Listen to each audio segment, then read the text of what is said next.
आज की वीडियो में हम साइंटिफिक मैनेजमेंट पे बात करेंगे। साइंटिफिक मैनेजमेंट का जो कॉन्सेप्ट है इसको 1911 के अंदर एक American mechanical engineer Frederick Taylor थे, उन्होंने प्रेजेंट किया। उन्होंने बेसिकली क्या किया कि साइंस के कॉन्सेप्ट्स और मैनेजमेंट के कॉन्सेप्ट्स को एक कंबाइन किया। और कंबाइन करने का उनका मकसद क्या था कि किस तरह से एम्प्लॉयज़ की प्रोडक्टिविटी या एफिशिएंसी जो है उसको इम्प्रूव किया जा सके। तो बेसिकली जो फ्रेडरिक टेलर थे ना, ये एक स्टील इंडस्ट्री के अंदर एज ए चीफ इंजीनियर काम कर रहे थे और इनके अंडर बहुत सारे लोग काम कर रहे थे। तो ये अपने एम्प्लॉयज़ की प्रोडक्टिविटी की वजह से परेशान थे, उनकी इनएफिशिएंसी की वजह से परेशान थे और ये उस पर गौर व फिक्र कर रहे थे कि कैसे जो है वो एम्प्लॉयज़ की प्रोडक्टिविटी को बढ़ाया जा सके, उनकी एफिशिएंसी को इम्प्रूव किया जा सके। तो बेसिकली जो थीम है साइंटिफिक मैनेजमेंट का वो यही है कि किस तरह से एम्प्लॉयज़ की प्रोडक्टिविटी या एफिशिएंसी को बढ़ाया जा सके।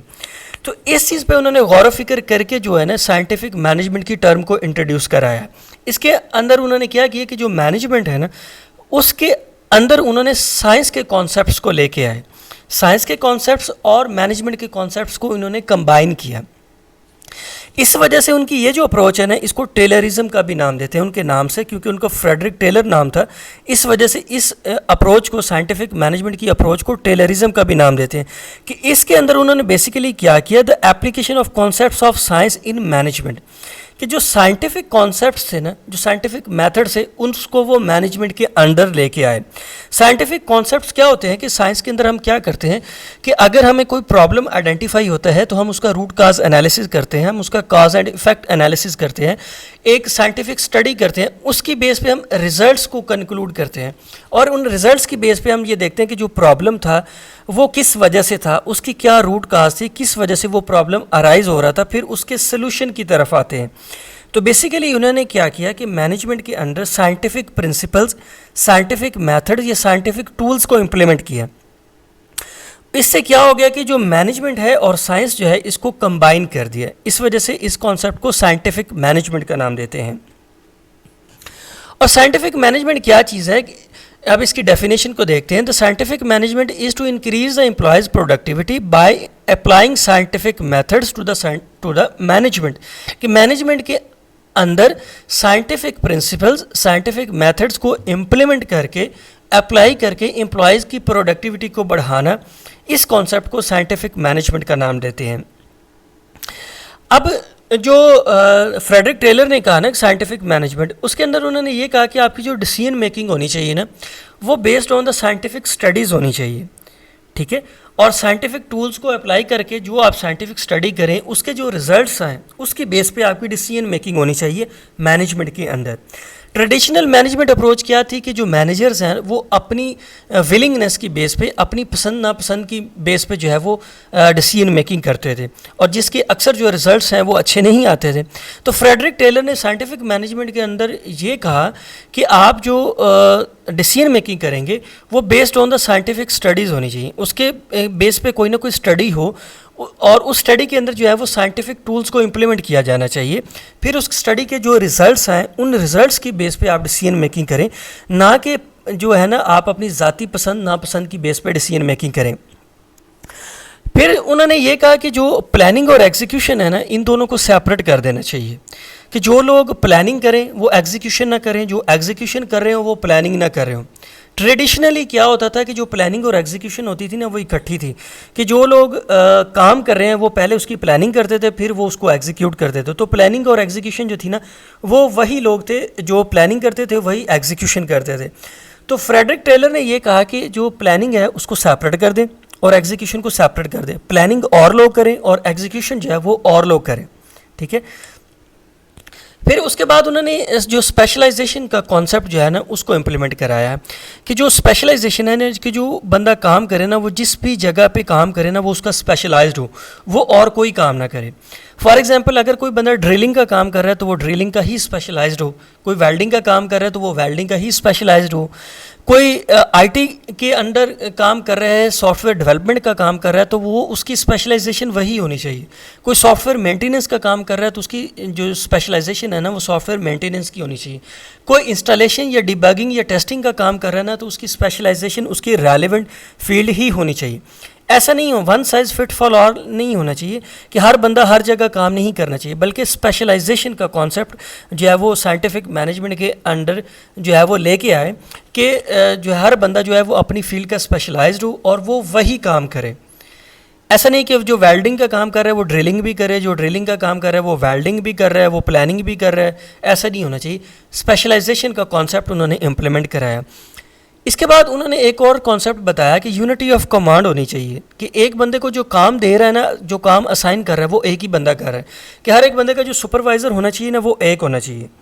ऐसा नहीं कि उसको काम जो है ना वो मल्टीपल डायरेक्शन से नहीं आना चाहिए, उसको इंस्ट्रक्शन जो है वो मल्टीपल डायरेक्शन से नहीं आनी चाहिए, बल्कि उसको जो काम दे, जो उसको इंस्ट्रक्शन दे वो एक ही बंदा होना चाहिए। ठीक है, इसको कहते हैं यूनिटी ऑफ कमांड। इसकी वजह क्या थी कि यूनिटी ऑफ कमांड ना होने की वजह से क्या होता था कि एक बंदे को चूँकि मल्टीपल लोग टास्क असाइन कर रहे हैं, उसको बहुत सारे लोग काम दे रहे हैं, जिसकी वजह से वो सब की एक्सपेक्टेशंस पे पूरा नहीं उतर पा रहा था, जिसकी वजह से उसकी प्रोडक्टिविटी लो हो जाती थी। तो उन्होंने प्रोडक्टिविटी बढ़ाने के लिए एक तो स्पेशलाइजेशन का कॉन्सेप्ट दिया, फिर उन्होंने यूनिटी ऑफ कमांड का कहा कि जो एक शख्स है ना उसको एक इंडिविजुअल को काम एक ही बंदा देगा, उसको इंस्ट्रक्शंस एक ही बंदा देगा, बहुत सारे लोग उसको जो है वो कोई इंस्ट्रक्शन या काम नहीं देंगे। फिर एम्प्लॉयज़ की प्रोडक्टिविटी को इंक्रीज़ करने के लिए उन्होंने एक और कॉन्सेप्ट इंट्रोड्यूस कराया जिसके कहते हैं टाइम, मोशन और फटीग। टाइम, मोशन और फटीग का क्या मतलब है कि कोई भी काम करने के लिए आपको 3 तरह की स्टडी करना बहुत ज़रूरी है, टाइम, मोशन और फटीग।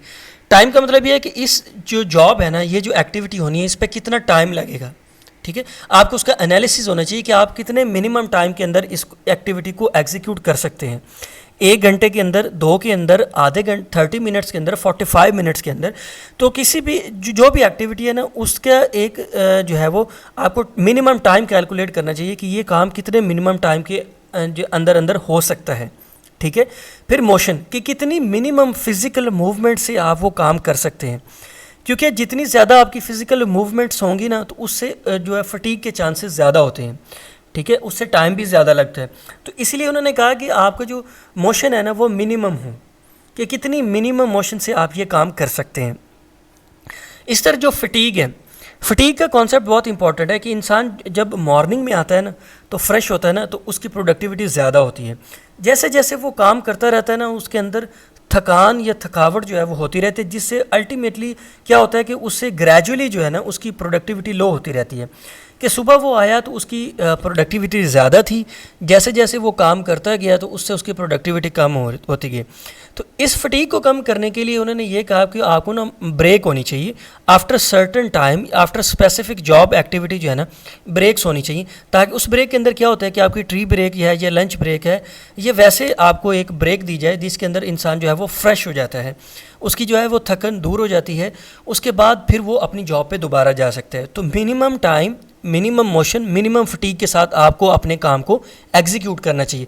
तो इससे क्या होगा, इससे भी अल्टीमेटली एम्प्लॉयज़ की जो जॉब प्रोडक्टिविटी है, ये एफिशिएंसी है वो बढ़ेगी।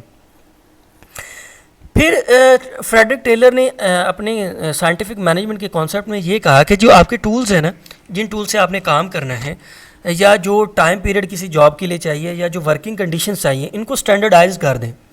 कि जब भी आप एक स्पेसिफिक एक्टिविटी करेंगे ना, उसके लिए एक स्पेसिफिक टाइम पीरियड अप्रूव्ड होना चाहिए, उसके लिए टूल्स की लिस्ट अप्रूव्ड होनी चाहिए कि ये टूल्स इस एक्टिविटी के लिए यूज़ होंगे, ये वर्किंग कंडीशंस जो है ना इनका होना ज़रूरी है इस काम को करने के लिए।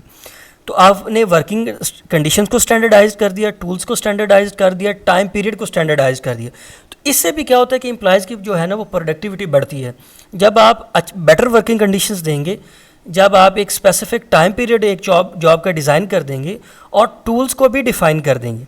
ऐसा नहीं है कि जब एक एक्टिविटी होनी है तो उसके लिए एम्प्लॉय जो है वो परेशान हो कि इसके लिए कौन सा टूल यूज़ होगा, वो एक टूल को लेके जाए, जब वहाँ जाए तो पता चले कि इस टूल से ये काम नहीं हो सकता, तो वो वापस आए, फिर नया टूल लेके जाए, फिर नया टूल लेके जाए। तो इससे क्या होगा कि आपकी जो प्रोडक्टिविटी है ना वो कम होती है। तो फ्रेडरिक टेलर ने कहा कि आपके टूल्स भी स्टैंडर्डाइज होने चाहिए, टाइम पीरियड भी स्टैंडर्डाइज होना चाहिए, आपकी वर्किंग कंडीशंस भी स्टैंडर्डाइज होनी चाहिए। तो इससे जो है वो आपकी जो एम्प्लॉयज़ हैं उनकी प्रोडक्टिविटी बढ़ सकती है। फिर उन्होंने ये कहा कि जब जो एम्प्लॉयज़ हैं ना वो आपने किसी भी जॉब के लिए हायर करने हैं ना, तो उनको साइंटिफिकली सिलेक्ट करें। साइंटिफिकली कैसे सिलेक्ट करें कि आप सबसे पहले देखें कि आपको किस तरह के एम्प्लॉयज़ की ज़रूरत है, उनके अंदर जो है वो किस तरह का स्किल सेट होना ज़रूरी है।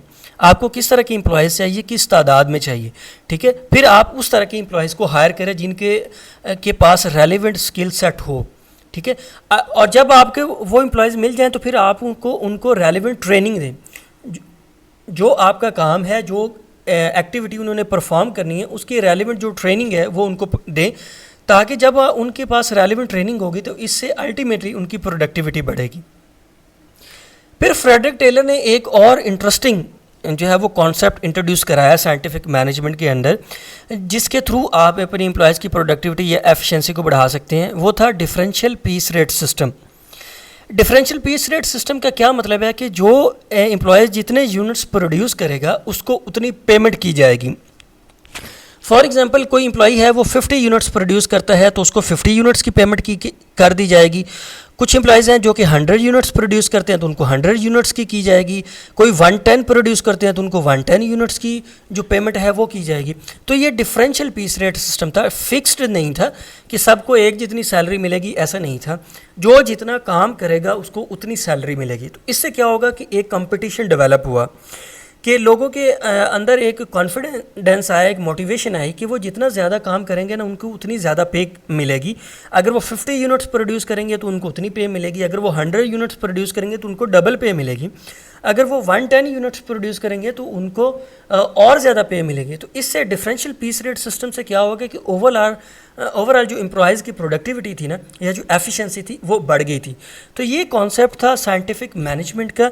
I hope you understand my point. Please subscribe my channel. Thank you very much.